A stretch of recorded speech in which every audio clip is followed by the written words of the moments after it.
Hey everybody, Peach here, and today we're going to be building a DIY rack-mounted belt squat platform. So, to kick this off, let me show you a few of the features. Alright, so first things first, I'm going to show you how fast you can set this up. It involves 3 components. Alright, now set the timer and go.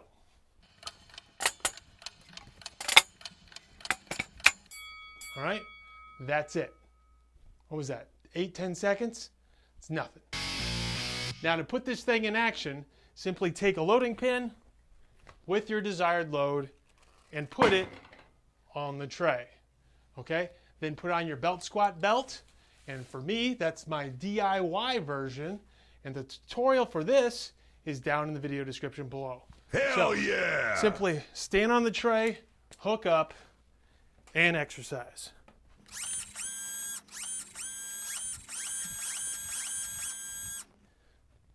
Then get back on the tray, set down the load, and unhook. And that's all there is to it. Oh, yeah. Now I know a lot of you use cinder blocks or plyo boxes or even lifting blocks to stand upon to execute this exercise. However, I would submit to you that this design is superior for several reasons. And that full list of reasons is available at DIYFitnessClub.com.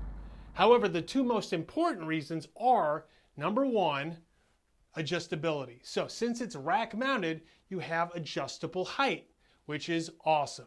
And number 2, safety.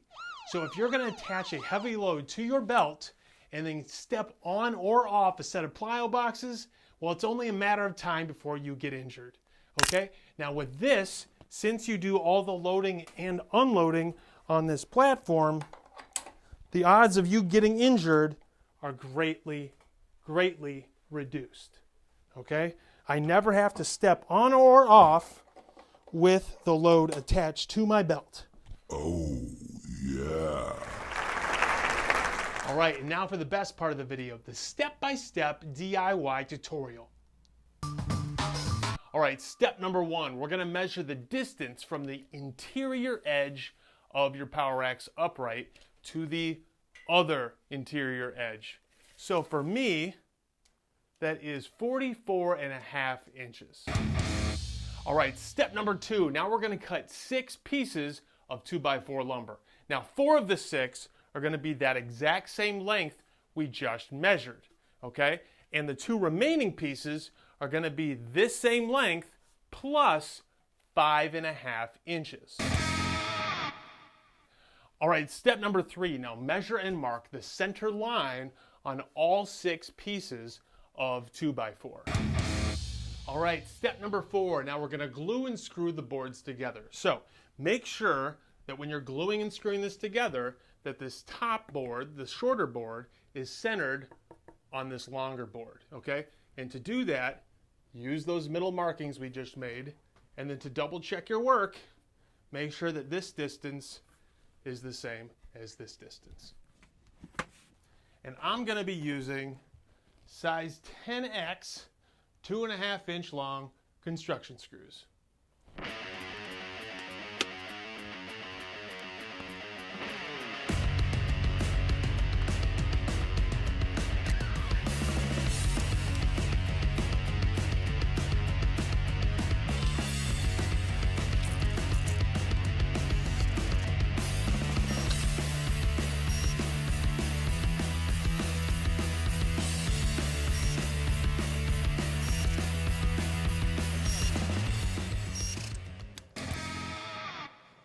All right, step number 5. Now we're going to add the last piece of 2x4 to this unit. Okay, so make sure that the unit is facing upward like this. Okay, not like this. Make sure the short board's on top. And then we're going to take that piece of 2x4 and we're going to place it right here. Now, you'll notice that your 2x4 will stick up a little bit, and that's okay. Okay, but if you don't want it to stick up, what I did is I just ran this piece of 2x4 through my table saw and I shaved off just a little bit, okay? Cut this off, and now mine's gonna be flush on this side, and when I flip it over, it'll be flush on this side. Completely optional. Okay? Now, to attach this, we're going to glue and screw it together. And for this, I'm going to be using size 10, 3-inch construction screws.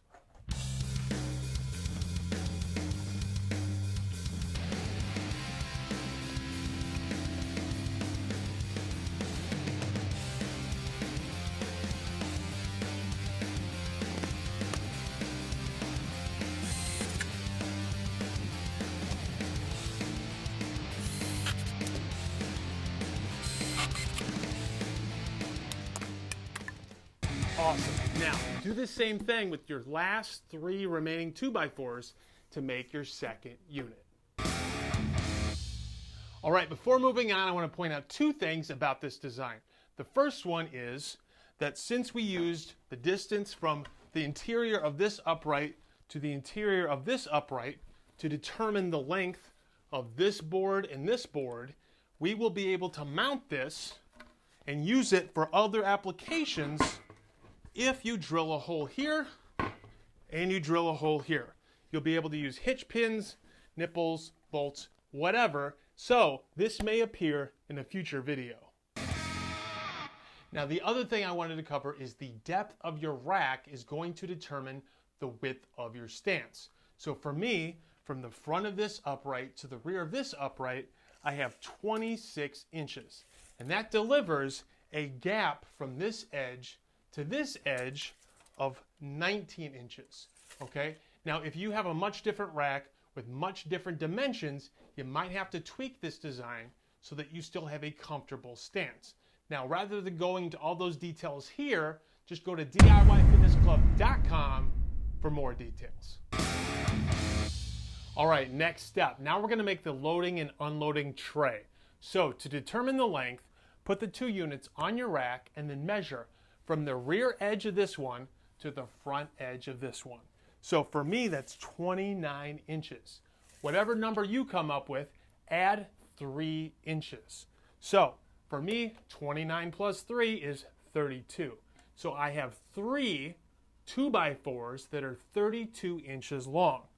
Now this will give me an 1.5 inch overhang on this side and on this side. All right, next step. Now take those 3 pieces of 2x4 and just put them all together there. Now go ahead and measure and you should get 10.5 inches. Now go ahead and cut 4 pieces of 2x2 lumber that are 10.5 inches long. And we're gonna glue and screw this all together so that we got one here on the very end, one here on the very end, and then these 2 interior pieces will have a 5-inch gap here so that we have a snug fit for this thing to fit right inside this channel and this one to fit right inside this channel once we flip this tray over. All right, now we're gonna glue and screw this all together, and I'm gonna be using number 10 2.5 inch long construction screws.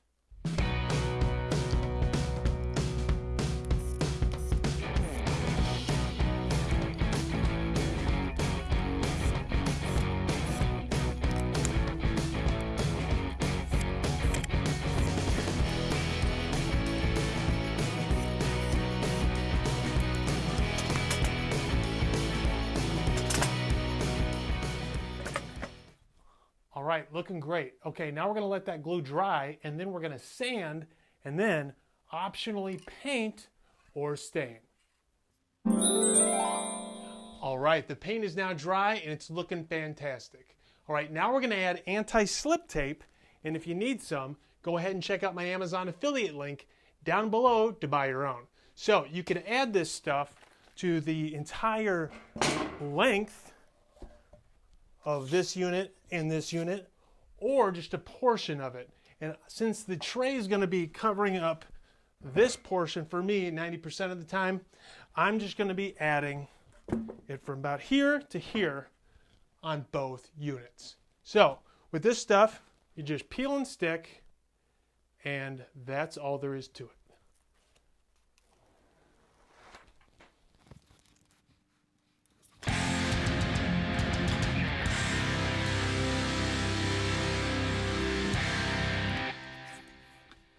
All right, we're all done.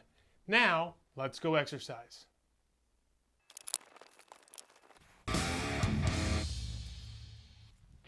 All right, that was the DIY rack-mounted belt squat platform, a great addition to any home gym. Now, for more details on this project, be sure to visit DIYfitnessclub.com. Also, if you need any of the supplies to make this project, please consider shopping via my affiliate links down in the video description below. Shopping via these links costs you nothing extra, and it helps support the channel.